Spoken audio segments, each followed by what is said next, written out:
أشهد أن لا إله إلا الله وحده لا شريك له وأشهد أن محمدا عبده ورسوله أما بعد فأعوذ بالله من الشيطان الرجيم بسم الله الرحمن الرحيم الحمد لله رب العالمين الرحمن الرحيم مالك يوم الدين إياك نعبد وإياك نستعين اهدنا الصراط المستقيم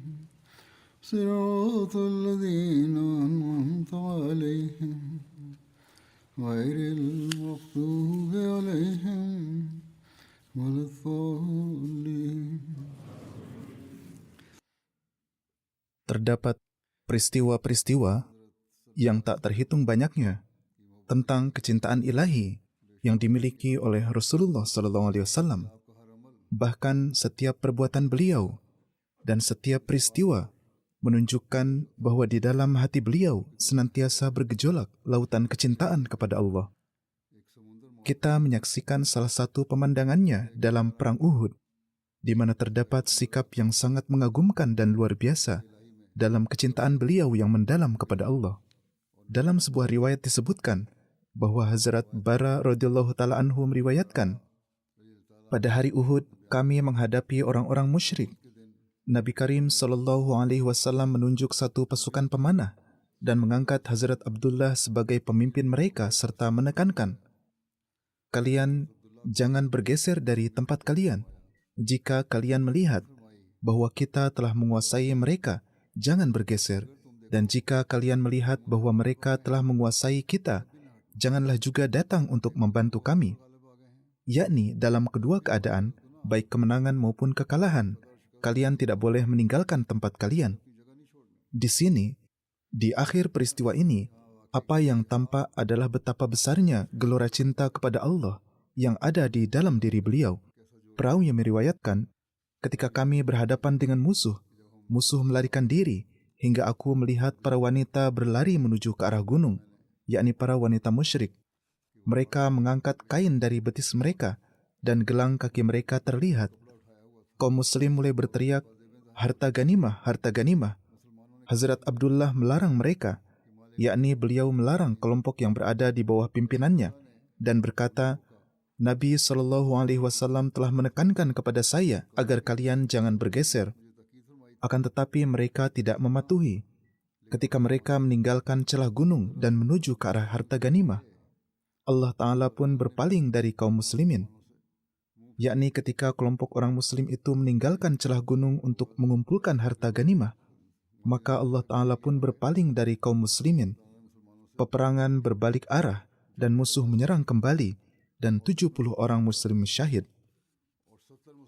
Perawi menyebutkan, selama itu Rasulullah SAW bersama para sahabatnya berlindung di kaki gunung. Saat itu Abu Sufyan naik ke tempat yang tinggi dan berseru, apakah di antara orang-orang itu ada Muhammad? Beliau SAW bersabda, jangan menjawabnya. Kemudian ia berkata, apakah di antara orang-orang itu ada Ibnu Abi Quhafah? Beliau SAW bersabda, jangan menjawab. Kemudian ia berkata, apakah di antara orang-orang itu ada Ibnu Khattab, Umar? Ketika tidak ada jawaban, Abu Sufyan berkata, semua orang ini telah terbunuh. Jika mereka masih hidup, mereka pasti akan menjawab. Hazrat Umar radhiyallahu ta'ala anhu tidak dapat menahan dirinya dan berseru, wahai musuh Allah, kamu telah berbohong. Allah telah menjaga hidup orang yang akan menghinakanmu untuk menghadapimu. Abu Sufyan berseru, Hubal tinggi kedudukannya. Ketika ia mengucapkan ini, Nabi SAW menjadi sangat gelisah dan bersabda, kalian jawablah itu. Para sahabat bertanya, apa yang harus kami jawab? Beliau SAW bersabda, katakanlah, Allah Maha Tinggi dan Maha Agung. Abu Sufyan berkata, bagi kami ada Uzza dan bagi kalian tidak ada Uzza. Nabi SAW bersabda, berilah jawaban atas itu. Para sahabat bertanya, apa yang harus kami jawab? Beliau bersabda, katakanlah Allah adalah penolong kami dan kalian tidak memiliki penolong. Artinya, ketika muncul perkara tentang gairat dan kecintaan kepada Allah Ta'ala, maka beliau tidak mempedulikan keselamatan nyawa beliau sendiri. Beliau segera memerintahkan para sahabat untuk menjawabnya. Sebelumnya, beliau tidak ingin menjawab karena pertimbangan hikmah. Mengenai hal ini, Hazrat Muslim Maud juga telah menulis dengan merujuk pada sejarah. Beliau menulis, para sahabat yang berada di sekeliling Rasulullah SAW dan yang telah terdorong mundur karena gelombang serangan kaum kafir. Ketika kaum kafir mundur, mereka kembali berkumpul di sekeliling Rasulullah SAW. Artinya, para sahabat mengangkat tubuh beberkat beliau. Para sahabat berkumpul dan mereka mengangkat tubuh beberkat beliau karena beliau telah terjatuh dan pingsan. Seorang sahabat, Ubaid bin Jarrah, dengan giginya mencabut dengan keras paku yang tertancap di kepala beliau, sehingga dua giginya pun patah. Setelah beberapa saat, Rasulullah SAW sadar kembali. Beliau telah pingsan karena luka-luka, sebagaimana telah saya jelaskan. Maka setelah beliau sadar kembali, para sahabat mengirimkan orang-orang ke segala penjuru medan perang, bahwa Rasulullah SAW masih hidup. Maka datanglah semua. Musuh sebelumnya telah menyebarkan kabar bahwa na'udzubillah beliau telah syahid. Pasukan kaum muslimin yang telah tercerai-berai kemudian mulai berkumpul kembali.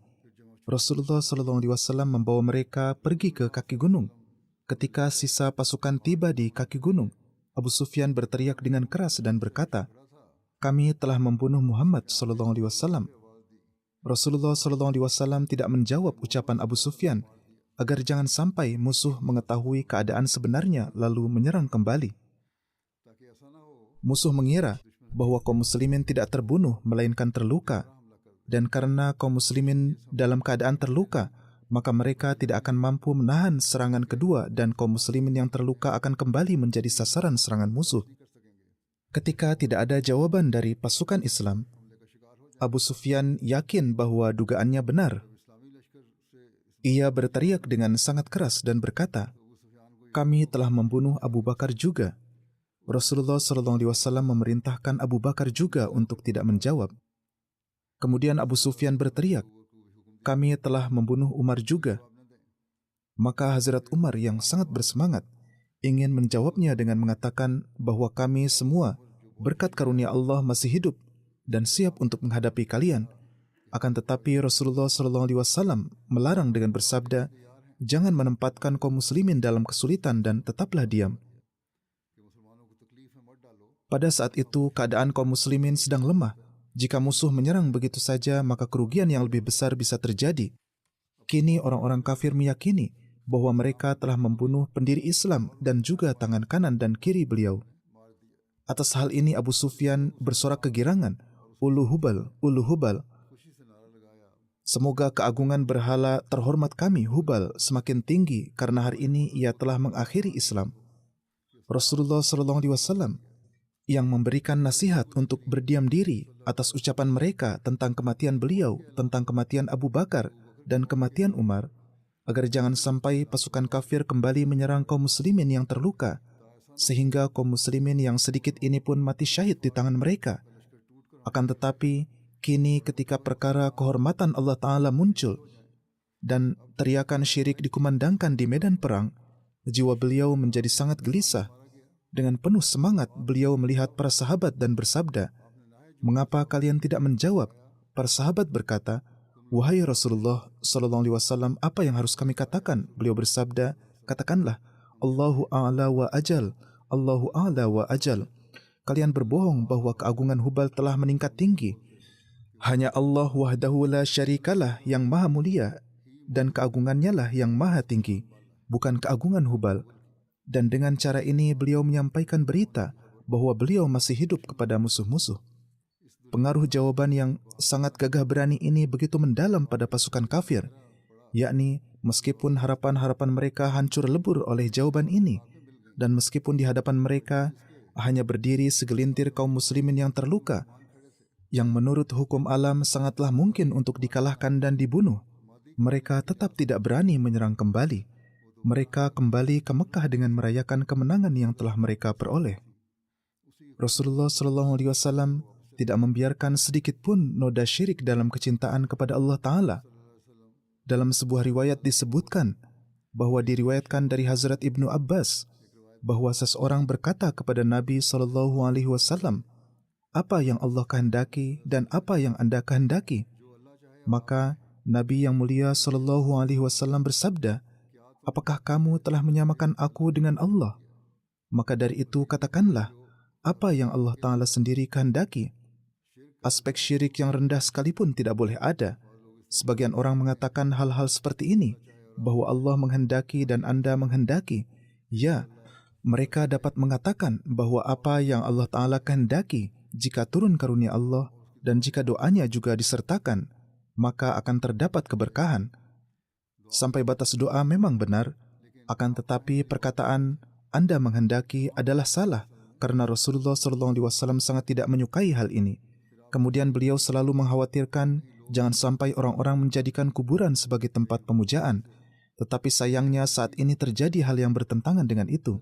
Sebelumnya juga saya telah menyebutkan, kaum muslimin pergi ke kuburan wali dan orang-orang yang disucikan, lalu memuja dan bersujud, padahal beliau telah melarang menjadikan kuburan sebagai masjid. Hazrat Aisyah radhiyallahu ta'ala anha meriwayatkan bahwa Nabi SAW saat penyakit yang menyebabkan wafat beliau, yaitu pada saat-saat terakhir bersabda, Allah melaknat Yahudi dan Nasrani. Mereka telah menjadikan kuburan para nabi mereka sebagai masjid-masjid. Hazrat Aisyah berkata, seandainya beliau tidak bersabda demikian, maka kuburan beliau akan dibiarkan terbuka. Tetapi saya khawatir, jangan-jangan kuburan itu dijadikan masjid. Oleh karena itu, kuburan beliau tidak dibiarkan terbuka, agar tidak dijadikan tempat ibadah. Saat ini, pemerintah di sana telah membuat pengaturan yang teratur di sekitar kuburan tersebut dengan pagar-pagar dan tembok-tembok agar tidak terjadi syirik dalam bentuk apapun. Pekerjaan ini setidaknya telah mereka lakukan dengan baik karena beliau sangat membenci syirik tersebut. Dalam menyatakan keesaan Allah Ta'ala, terdapat sebuah riwayat, diriwayatkan dari Hazrat Ibnu Abi Ka'ab. Kaum musyrik berkata kepada Rasulullah SAW, beritahukanlah kepada kami silsilah Tuhan Anda. Allah Ta'ala menurunkan, Qul huwallahu ahad, Allahus somad. Allah adalah Maha Esa, Allah adalah Maha berdiri sendiri. Dia adalah yang Maha Tunggal, yang tidak beranak dan tidak pula diperanakkan. Karena tidak ada sesuatu pun yang dilahirkan kecuali ia akan mati, dan tidak ada sesuatu pun yang mati kecuali ada yang mewarisinya. Sedangkan Allah Azza wa Jal tidak akan mati, dan tidak ada yang mewarisinya, dan tidak ada sekutu baginya. Perawi berkata, tidak ada yang menyerupainya, tidak ada yang setara dengannya, dan tidak ada yang sepertinya. Beliau SAW tidak melewatkan satu kesempatan pun tanpa menyebutkan tauhid Allah Ta'ala. Dan dari setiap kata beliau memancar kecintaan kepada Allah Ta'ala. Setiap kesempatan adalah bahwa kapanpun beliau berbicara, dari setiap kata tampak jelas bahwa kecintaan kepada Allah Ta'ala telah terpenuhi dengan seutuhnya di dalam hati beliau.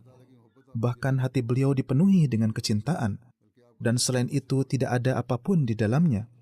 Hazrat Zaid bin Khalid Juhani radhiyallahu ta'ala anhu telah meriwayatkan bahwa Rasulullah SAW mengimami kami dalam solat subuh di Hudaybiyah setelah hujan yang turun di malam hari. Ketika beliau selesai dari solat, beliau menghadap kepada orang-orang dan bersabda, apakah kalian tahu apa yang telah difirmankan oleh Rabb kalian Azza wa Jal? Allah Ta'ala mengetahui keadaan hati. Apapun yang menjadi pikiran orang-orang ketika melihat hujan, hal itu telah diketahui oleh Allah Ta'ala. Dan Allah Ta'ala telah memberitahukannya kepada Rasulullah SAW. Orang-orang menjawab, Allah dan Rasulnya lebih mengetahui. Beliau SAW bersabda, Allah berfirman, bahwa di antara hamba-hambaku, sebagian dari mereka memulai pagi dalam keadaan beriman kepadaku, dan sebagian lagi dalam keadaan mengingkari. Maksudnya adalah bahwa di antara orang-orang, ada yang setelah melihat hujan malam itu, memulai pagi sedemikian rupa sehingga di antara mereka, sebagian adalah orang-orang yang beriman, dan sebagian adalah orang-orang yang mengingkari. Barang siapa yang mengatakan bahwa hujan turun kepada kami karena karunia Allah Ta'ala dan rahmatnya, maka ia adalah orang yang beriman kepadaku. Barang siapa yang mengatakan bahwa hujan turun karena karunia Allah Ta'ala, mereka adalah orang-orang yang beriman sebagaimana yang telah aku katakan. Dan mereka adalah orang-orang yang mengingkari bintang-bintang. Pada masa itu penyembahan terhadap bintang-bintang juga terjadi. Saat itu masih ada yang terbiatnya kurang. Banyak orang musyrik yang bergabung dengan Islam dengan cara demikian. Bahkan ada sebagian orang yang menyembah bintang-bintang yang mengatakan bahwa hari ini hujan turun karena bintang tertentu. Maka barang siapa yang mengatakan bahwa hari ini hujan turun karena bintang-bintang, mereka adalah orang-orang yang mengingkariku dan beriman kepada bintang-bintang. Kemudian Allah Ta'ala berfirman kepada beliau, "Wahai Muhammad sallallahu alaihi wasallam, sebagaimana engkau memiliki pemahaman yang sempurna tentang keesaan Allah Ta'ala, sampaikanlah juga kepada orang-orang yang beriman kepadamu tentang betapa dalamnya kalian harus mengakui tauhid Allah Ta'ala dan cinta kepadanya dalam setiap urusan, dan kalian harus meyakininya dari kedalaman hati." Diriwayatkan dari Hazrat Jabir radhiyallahu taala anhu bahwa seorang laki-laki datang kepada Nabi sallallahu alaihi wasallam dan berkata, "Wahai Rasulullah, apakah dua perkara yang mewajibkan surga dan neraka?" Beliau bersabda, "Barang siapa yang meninggal dalam keadaan tidak mempersekutukan sesuatu pun dengan Allah, maka ia akan masuk surga. Dan barang siapa yang meninggal dalam keadaan mempersekutukan Allah, maka ia akan masuk neraka." Maka hari ini pun, bagi setiap orang yang bertanya, jawaban inilah yang cukup tentang apa itu syirik. Sebagaimana Hazrat Masih Maud alaihissalatu wassalam juga telah bersabda bahwa bersandar pada sarana-sarana duniawi, bersandar pada diri sendiri, bersandar pada kemampuan sendiri, bersandar pada kekayaan sendiri, bersandar pada keluarga dan suku sendiri, bersandar pada anak-anak sendiri. Singkatnya, segala sesuatu yang manusia bersandar kepadanya tanpa mendahulukan Allah Ta'ala, dan bersandar kepada semua itu tanpa menyebut nama Allah Ta'ala, berarti ia melakukan syirik. Maka dengan ketelitian ini, kita harus terus melakukan evaluasi diri agar kita terjaga dari syirik, menjalankan ini dan terus menumbuhkan cinta Allah Ta'ala di dalam hati. Mahmud bin Labid meriwayatkan, Rasulullah SAW bersabda, "Hal yang paling aku takutkan atas kalian adalah syirik asgar, syirik kecil." Para sahabat bertanya, "Wahai Rasulullah, apakah syirik asgar itu?" Beliau SAW bersabda, "Riya atau pamer. Pada hari kiamat, Allah Ta'ala akan berfirman, pergilah kepada orang-orang yang kalian pamerkan kepada mereka di dunia, yang kalian riya kepada mereka, dan lihatlah apakah kalian mendapatkan balasan di sisi mereka. Kalian melakukan beberapa amalan untuk diperlihatkan kepada mereka, maka ambillah balasan dari mereka saja." Maka pamer dan riya, yaitu untuk diperlihatkan di hadapan manusia, kepura-puraan, hal yang dibuat-buat, semua ini sangat tidak disukai oleh Allah Ta'ala. Karena amalan-amalan itu kalian lakukan bukan untuk menyenangkan Allah Ta'ala, melainkan untuk pamer, untuk menyenangkan orang-orang itu. Dengan kedalaman ini, kita juga harus melakukan evaluasi bagi diri kita, bagaimana amalan-amalan kita, karena di alam yang akan datang tidak ada wasilah atau perantara yang akan berguna dengan cara ini. Allah Ta'ala sendiri telah berfirman, "Fattabi'uni yuhibbukumullah," yaitu beliau diperintahkan untuk mengumumkan, "Katakanlah kepada manusia, ikutilah aku, Allah Ta'ala akan mencintai kalian." Kemudian dalam sebuah hadis, Hazrat Abu Hurairah radhiyallahu ta'ala anhu meriwayatkan, Rasulullah SAW bersabda, Allah Ta'ala telah menjamin bagi orang yang keluar di jalannya, bahwa aku akan mengembalikannya dengan membawa pahala atau harta ganimah yang telah ia peroleh, atau aku akan memasukkannya ke dalam surga, yaitu ia akan memperoleh kemenangan. Atau jika ia syahid, maka ia akan masuk surga dengan syarat, berimanlah kepadaku, dan keyakinan terhadap Rasul-Rasulku sajalah yang menyebabkannya keluar untuk berjihad.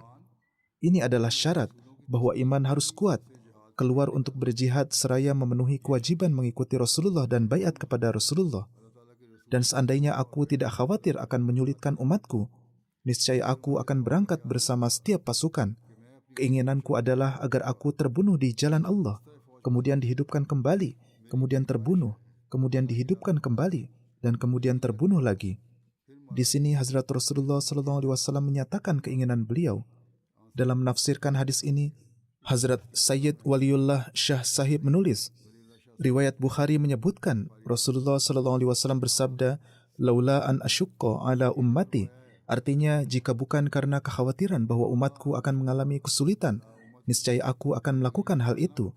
Yang dimaksud dengan pernyataan ini adalah bahwa Hazrat Rasulullah SAW telah benar-benar mengetahui melalui pengalaman bahwa para sahabat memiliki hasrat yang sangat kuat untuk mengikuti Hazrat Rasulullah SAW. Sebagian besar adalah mereka yang memiliki hasrat untuk mengikuti beliau. Mereka ingin mengikuti beliau dan mereka benar-benar mengikutinya. Dan dalam uswah hasanah, teladan mulia beliau, terdapat daya tarik dan pengaruh yang begitu kuat sehingga Hazrat Rasulullah SAW sendiri ketika melaksanakan amal-amal selalu memikirkan umatnya. Jangan sampai pelaksanaan amal beliau mengambil bentuk sedemikian rupa bagi mereka yang akan menyebabkan mereka mengalami kesulitan yang berlebihan, yaitu jika beliau mewajibkan setiap hal, maka umat akan mengalami kesulitan. Oleh karena itu beliau bersabda, kadang-kadang aku tidak pergi supaya kalian tidak mengalami kesulitan.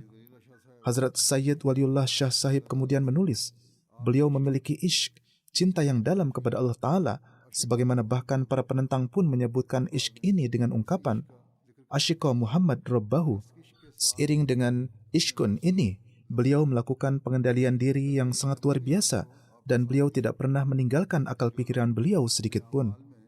Bagi orang-orang yang dalam amalan mereka bertindak berlebihan, di dalamnya terdapat sebuah pelajaran. Mengikuti emosi secara membabi buta bukanlah tanda kesempurnaan iman dan juga bukan suatu kebaikan yang tinggi. Sebagian orang berkata bahwa ia memiliki gejolak kecintaan sehingga ia harus melakukan ini dan itu. Allah Ta'ala menyukai keseimbangan. Tetap berada pada jalan tengah adalah kesempurnaan dalam kesalehan, karena di dalamnya harus berjuang melawan hawa nafsu. Maka di sini terdapat perjuangan melawan hawa nafsu, dan juga terdapat cinta kepada Allah Ta'ala. Harus bekerja dengan memperhatikan keduanya, bukan berarti bergerak secara membabi buta. Rasulullah SAW telah menetapkan contoh-contoh bagi kita, dan menunjukkan kepada kita sebuah jalan, bahwa kecintaan kepada Allah juga memiliki batasnya, dan pengungkapan keinginan-keinginan sendiri juga memiliki batasnya, dan pengorbanan juga memiliki batasnya. Tetapi bersama dengan itu juga terdapat akal dan jalan tengah. Itu juga karena adanya perintah dari Allah Ta'ala untuk menempuhnya. Dalam sebuah riwayat disebutkan bahwa beliau SAW sangat tidak menyukai meminta bantuan dari kaum musyrikin.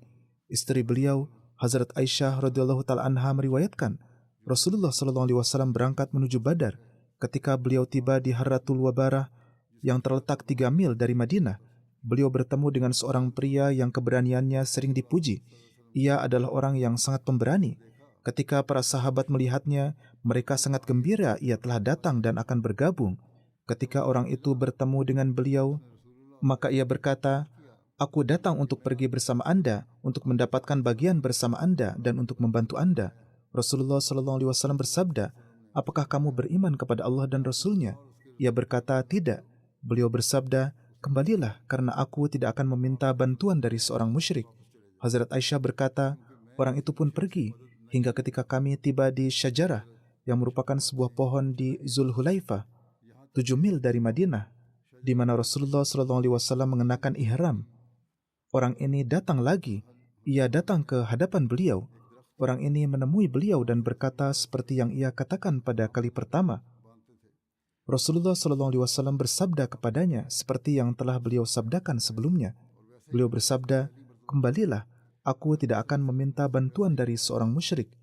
Kemudian orang itu kembali dan bertemu dengan beliau lagi di Baida, yang terletak lebih jauh dari Zulhulaifah di antara Mekah dan Madinah. Bagaimanapun juga, di sana Rasulullah SAW bertanya kepadanya lagi seperti yang telah beliau tanyakan sebelumnya. "Apakah kamu beriman kepada Allah dan Rasul-Nya?" Kini ia berkata, "Ya." Maka Rasulullah SAW bersabda kepadanya, "Sekarang ikutlah, sekarang kamu boleh ikut bersama kami." Jadi bagaimanapun keadaannya, kecintaan dan gelora kepada Allah Ta'ala tidak dapat mentolerir bahwa bantuan diambil dari seorang musyrik, terutama untuk pekerjaan yang dilakukan semata-mata untuk keridhaan Allah Ta'ala dan demi agama. Hazrat Muslim Maud radhiyallahu ta'ala anhu bersabda, "Lihatlah Rasulullah SAW, betapa ma'rifat beliau, betapa kehati-hatian beliau. bagaimana beliau senantiasa takut kepada Allah Ta'ala, dan meskipun beliau adalah yang paling sempurna dari seluruh manusia, dan beliau suci dari segala macam dosa, Allah Ta'ala adalah pelindung dan penjaga beliau. Namun, meskipun dengan kesucian dan kemurnian itu, keadaan beliau adalah bahwa setiap saat beliau takut kepada Allah Ta'ala, melakukan kebaikan demi kebaikan, mengerjakan amal-amal yang paling tinggi.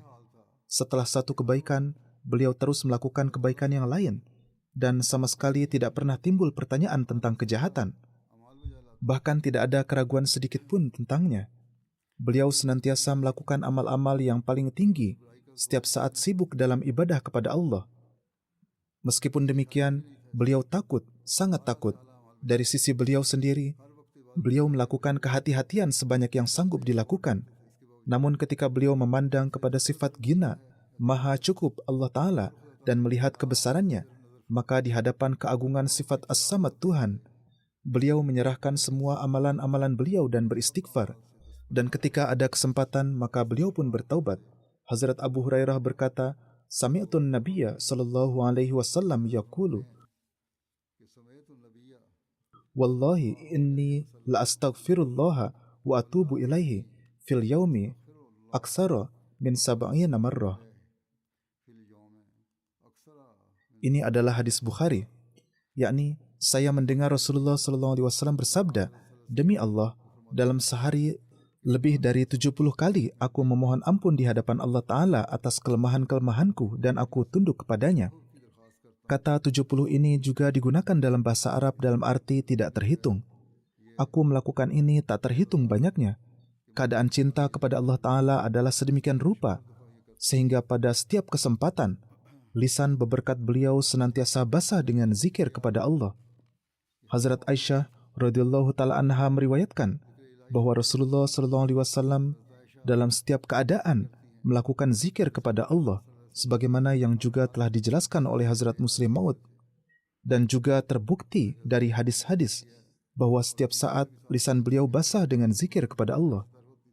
Hazrat Samurah bin Jundab radhiyallahu anhu meriwayatkan bahwa Nabi SAW bersabda, 4 kalimat adalah yang paling utama dari semua ucapan. Dari mana saja yang engkau memulainya, tidak ada kerugian bagimu. Jika engkau memulai dengan kalimat-kalimat ini, maka itu adalah yang paling utama.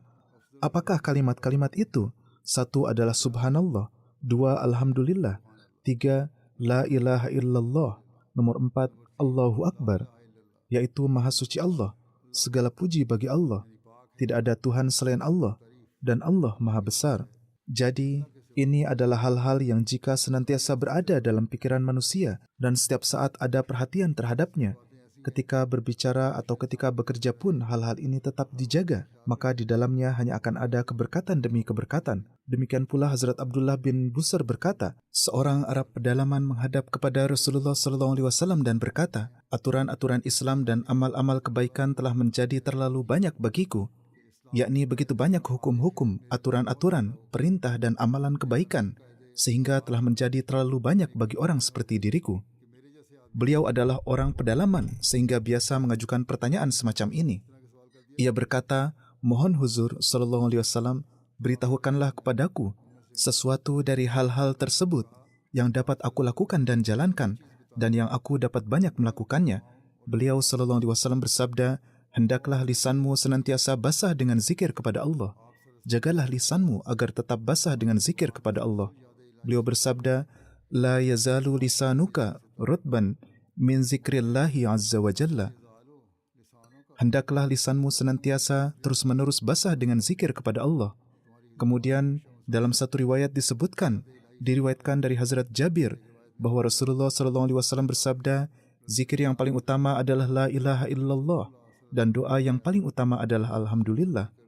Dalam satu riwayat disebutkan, Hazrat Abu Umamah menyatakan bahwa Nabi SAW bersabda, di hadapanku ditawarkan oleh Allah Ta'ala bahwa dia akan menjadikan lembah Batha, yakni Mekah, menjadi emas untukku.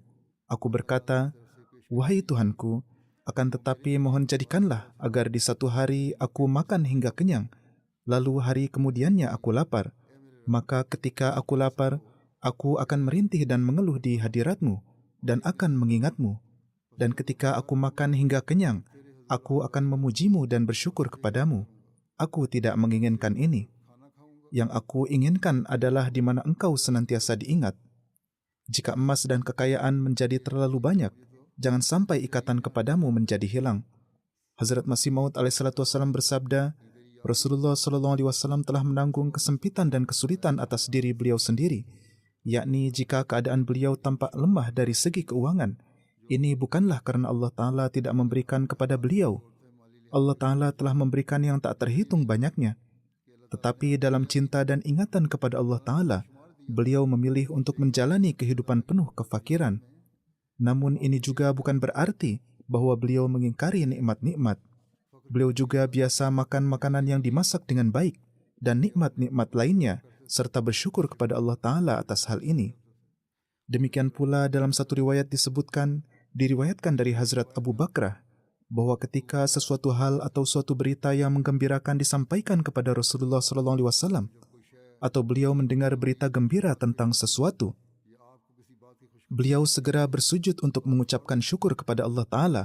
Di hadapan Allah Ta'ala sajalah segala rasa syukur, kecintaan kepadanya, serta puji sanjung dan penghambaan kepadanya, mengharuskan untuk segera tunduk di hadapannya dan memanjatkan syukur kepadanya. Hazrat Bara bin Azib telah meriwayatkan bahwa Rasulullah SAW bersabda, ketika kalian datang ke tempat tidur kalian, maka berwudulah. Seperti berwudu kalian untuk solat, yakni berwudu sebelum tidur adalah hal yang baik. Kemudian berbaringlah pada sisi kanan kalian dan bacalah doa-doa. Terjemahan doa-doa ini adalah, saya bacakan di sini, Ya Allah, aku menyerahkan diriku kepadamu.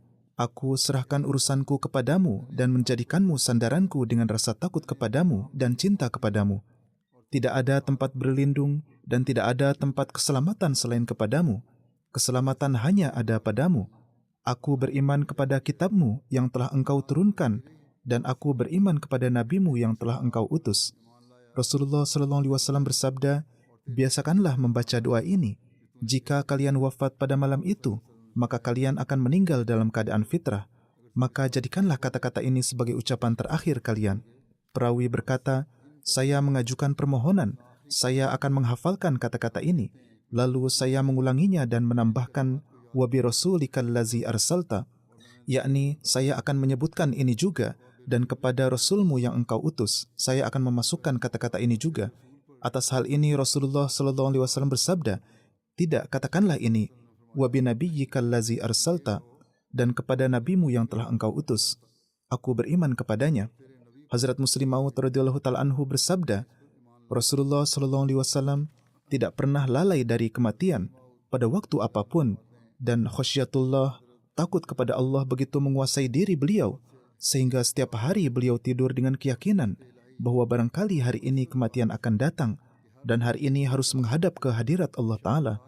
Oleh karena itu, beliau hidup seperti seorang musafir yang mempunyai perasaan bahwa kereta sekarang akan berangkat atau sekarang ini akan berangkat. Beliau tidak pernah menyibukkan diri dalam pekerjaan duniawi yang sulit untuk ditinggalkan.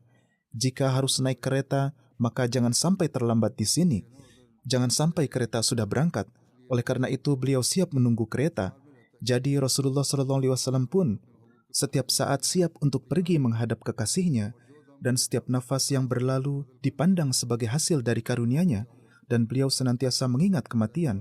Hazrat Huzaifah meriwayatkan, kebiasaan Rasulullah SAW adalah bahwa ketika beliau berbaring di tempat tidur, beliau meletakkan tangan beliau di bawah pipi beliau dan bersabda, wahai Tuhanku, kematianku dan kehidupanku hanya untuk namamu. Dan ketika bangun dari tidur, beliau bersabda, segala puji bagi Tuhanku yang telah menghidupkan kami setelah mematikan kami, dan kepadanya kami akan kembali, kepadanya kami akan kembali. Dari peristiwa ini diketahui bahwa setiap malam ketika beliau pergi ke tempat tidur, beliau pergi dengan menyelesaikan segala perhitungan dari pihak beliau sendiri dan memohon kepada Allah Ta'ala bahwa jika aku wafat, maka saat itu pun hidupku adalah sudah untuk namamu. Dan ketika bangun, beliau memuji atas karunia Allah Ta'ala bahwa diriku ini telah berpisah dari dunia. Ini adalah karuniamu semata bahwa engkau telah menghidupkanku kembali dan memberikan keberkatan dalam umurku.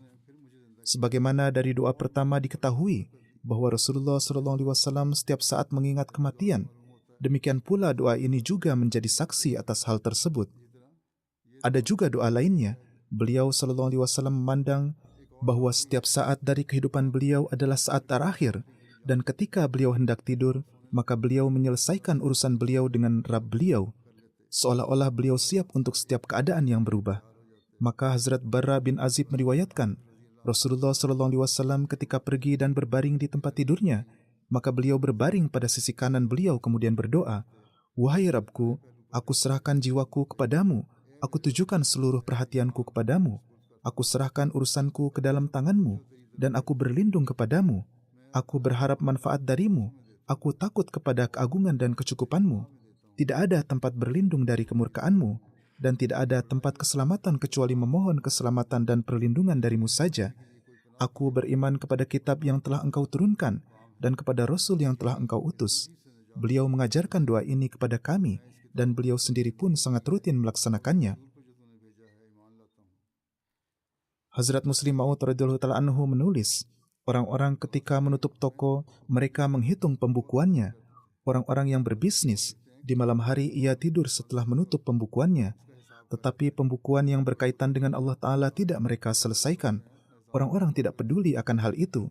Dan betapa terpilihnya insan yang dari pagi hingga sore ia sibuk menunaikan kewajiban-kewajiban kepada Allah Ta'ala, dan tidak hanya menunaikannya sendiri, bahkan sekaligus mengawasi ribuan orang bahwa apakah mereka juga menunaikan kewajiban-kewajiban mereka atau tidak. Bahkan di malam hari sebelum tidur, sebelum menutup mata dari semua usaha dan ibadahnya, ia berdiri dengan penuh kerendahan hati di hadapan Tuhannya untuk menyelesaikan pembukuannya dengan tanpa lelah, seolah-olah ia tidak melakukan pengkhidmatan agama apapun sebelumnya, dan ia tidak akan tidur sampai ia menyerahkan jiwanya sepenuhnya kepada Allah dan menyatakan berlepas diri dari dunia dan segala isinya, serta menyerahkan tangannya ke dalam tangan Allah Ta'ala. Dalam riwayat disebutkan, Hazrat Anas bin Malik radhiyallahu ta'ala anhu meriwayatkan, Rasulullah sallallahu alaihi wasallam bersabda, "Duduk bersama orang-orang yang berzikir kepada Allah sejak solat subuh hingga matahari terbit, lebih aku cintai daripada memerdekakan 4 budak dari keturunan Hazrat Ismail. Dan duduk bersama orang-orang yang berzikir kepada Allah sejak solat asar hingga matahari terbenam, lebih aku cintai daripada memerdekakan 4 budak. Karena cinta kepada Allah Ta'ala, maka orang-orang yang mencintai Allah Ta'ala dan berzikir kepadanya diberi keutamaan atas keturunan, sanak kerabat, dan orang-orang terdekat Hazrat Ismail. Yakni, lepas dari mengkhidmati mereka, ini semua masih dapat diterima. Tetapi perpisahan dengan Tuhan, ini tidak dapat diterima. Bagaimana mungkin di suatu tempat yang sedang berlangsung zikir Allah Ta'ala, sedang dibicarakan cinta Allah Ta'ala, dan aku menjauh dari majelis itu? Ya Allah, alangkah agungnya kedudukan cinta kepada Allah yang Engkau bangkitkan dalam diri manusia, dan Engkau sendiri juga telah mencapai puncaknya dalam hal ini." Kemudian, sambil menasihati pengikut-pengikut beliau agar setiap saat tenggelam dalam cinta dan zikir kepada Allah Ta'ala, beliau sallallahu alaihi wasallam bersabda, "Amal yang paling disukai di sisi Allah adalah bahwa kematianmu datang dalam keadaan lidahmu basah dengan mengingatnya." Dalam riwayat disebutkan, Hazrat Abu Darda radhiyallahu ta'ala anhu meriwayatkan bahwa Nabi sallallahu alaihi wasallam bersabda, "Maukah aku memberitahukan kepadamu suatu amal yang paling baik, paling suci di sisi Tuhanmu, paling tinggi dalam meninggikan derajatmu, dan lebih baik bagimu daripada menafkahkan emas dan perak, dan juga lebih baik daripada berhadapan dengan musuh, di mana kalian memenggal leher mereka dan mereka memenggal leher kalian, yakni terjadi pertempuran dahsyat dengan musuh, saling menyerang, terjadi peperangan, yang boleh saja kalian namakan jihad.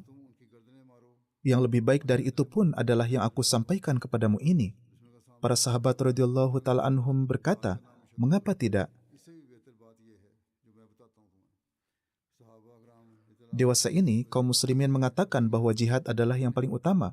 Mereka memenggal leher, tetapi mereka tidak memenggal leher musuh. Mereka justru memenggal leher orang-orang mereka sendiri, yang merupakan dosa terbesar. Bagaimanapun juga di sini Rasulullah SAW bersabda, yang lebih baik dari itu adalah hal yang aku sampaikan kepadamu ini. Beliau SAW bersabda, itu adalah zikir kepada Allah. Berzikirlah kepada Allah. Ini adalah jihad yang lebih besar dari semua jihad. Kaum muslimin pun dituduh, padahal ajaran Islam adalah seperti ini. Hazrat Mu'az bin Jabal radhiyallahu ta'ala anhu meriwayatkan bahwa beliau bersabda, tidak ada sesuatu pun yang lebih dapat menyelamatkan dari azab Allah selain zikir kepada Allah. Jika ada zikir kepada Allah, maka Allah Ta'ala akan menyelamatkanmu dari banyak hal dan hukuman. Karena kecintaan kepada Allah Ta'ala, maka zikir kepada Allah Ta'ala di setiap saat adalah yang paling disukai oleh beliau Sallallahu Alaihi Wasallam. Oleh karena itu, dalam riwayat disebutkan bahwa Hazrat Abu Hurairah radhiyallahu ta'ala anhu meriwayatkan bahwa Rasulullah Sallallahu Alaihi Wasallam bersabda, jika aku mengucapkan Subhanallah, Maha Suci Allah, Alhamdulillah, segala puji hanya bagi Allah, La ilaha illallah, dan tidak ada Tuhan yang patut disembah selain Allah, dan Allahu Akbar, Allah Maha Besar, maka ini lebih aku cintai daripada segala sesuatu yang terbit matahari di atasnya. Ini adalah semangat cinta ilahi, bahwa pada saat-saat terakhir kehidupan pun, di lisan beberkat beliau Sallallahu Alaihi Wasallam terdapat nama sang kekasih sejati itu. Maka dari itu Hazrat Aisyah meriwayatkan, Nabi Sallallahu Alaihi Wasallam bersabda dalam keadaan sehat, bahwa tidak ada seorang Nabi pun yang wafat, kecuali ia telah melihat tempat tinggalnya di surga. Tidak ada seorang Nabi pun yang wafat, kecuali dia telah melihat tempat tinggalnya di surga, kemudian ia diberi pilihan. Kemudian ketika waktu wafat Rasulullah SAW sudah dekat, Hazrat Aisyah berkata, ketika Rasulullah SAW bersabda, ini dalam keadaan sehat, bahwa surga ditunjukkan kepadanya, dan ketika waktu wafat beliau SAW tiba, dan kepala beberkat beliau berada di pangkuanku, Hazrat Aisyah berkata, beliau tidak sadarkan diri.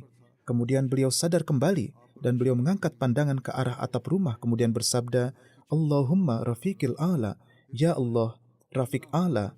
Saya berkata, sepertinya dari ucapan ini, sekarang Anda tidak akan memilih kami lagi. Sekarang Anda akan pergi kepada Allah. Saya memahami bahwa ini adalah hal yang sama yang beliau biasa sampaikan kepada kami sebelumnya dalam keadaan sehat, bahwa pilihan ini sedang diberikan, maka sekarang saya akan pergi kepada Allah. Hazrat Aisyah meriwayatkan, ucapan terakhir beliau adalah, Allahumma rafiqil a'la. Hazrat Aisyah radhiyallahu ta'ala anha meriwayatkan di tempat lain, di antara nikmat-nikmat Allah kepadaku adalah Rasulullah SAW wafat di rumahku pada hari giliranku dan di antara dadaku dan di pangkuanku, dan bahwa Allah menyatukan air liurku dan air liur beliau pada saat wafat beliau. Hazrat Aisyah meriwayatkan tentang penyatuan itu dengan cara sebagai berikut. Abdurrahman datang kepadaku. Di tangannya ada siwak dan saya sedang menyandarkan Rasulullah SAW. Saya melihat bahwa beliau memandang ke arahnya dan saya tahu bahwa beliau menyukai siwak. Saya berkata, maukah saya mengambilnya untuk Anda? Beliau memberi isyarat dengan kepala, ya. Saya memberikannya kepada beliau, tetapi masih terasa keras bagi beliau. Saya berkata, bisakah saya melembutkannya untuk Anda? Beliau memberi isyarat dengan kepala, ya. Saya lalu melembutkannya. Saat itu di hadapan beliau ada wadah kecil. Saya memasukkan siwak itu ke dalam mulut saya, kemudian melembutkan siwak itu. Di hadapan beliau ada wadah kecil. Atau dia berkata ada wadah besar, jadi perawi ragu tentang ukuran wadah itu. Bagaimanapun, di hadapan Rasulullah SAW ada wadah berisi air. Beliau memasukkan tangan beliau ke dalam air dan menggosokkan pada wajah beliau dan bersabda, La ilaha illallah innalil mauti sakarat. Yakni tidak ada yang layak disembah selain Allah. Sesungguhnya kematian memiliki kesulitan-kesulitan. Kemudian beliau mengangkat tangan beliau dan mengatakan fir rafiqil a'la. Hingga akhirnya beliau wafat dan tangan beliau terkulai. Hazrat Masih Maud alaihissalam bersabda, Allah Ta'ala pada saat-saat terakhir memberikan pilihan kepada Rasulullah SAW, yaitu memberi pilihan bahwa jika Anda menghendaki, Anda dapat tinggal di dunia, dan jika menghendaki maka datanglah kepadaku. Beliau mengucapkan, wahai Tuhanku, sekarang aku menghendaki ini saja bahwa aku datang kepadamu. Dan kalimat terakhir yang beliau ucapkan adalah birrafiqil a'la, yaitu sekarang aku tidak ingin tinggal di tempat ini, aku ingin pergi kepada Tuhanku. Allah Ta'ala telah memberikan pilihan kepada beliau bahwa jika ada keinginan untuk hidup, maka demikianlah yang akan terjadi. Tetapi beliau bersabda, sekarang aku tidak ingin tinggal di dunia ini. Maka beliau pun menghadap ke hadirat Allah Ta'ala.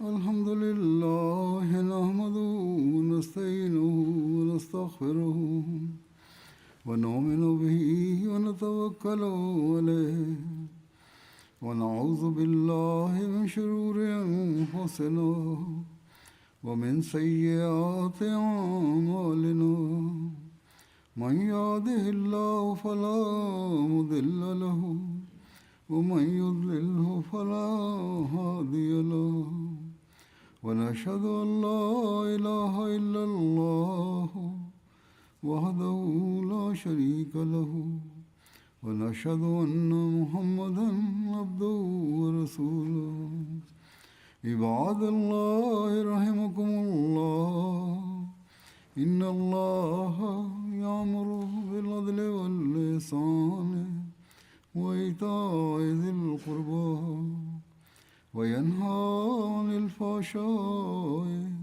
والمنكر والبغي يعظكم لعلكم تذكرون اذكروا الله يذكركم وادعوه يستجب لكم ولذكر الله أكبر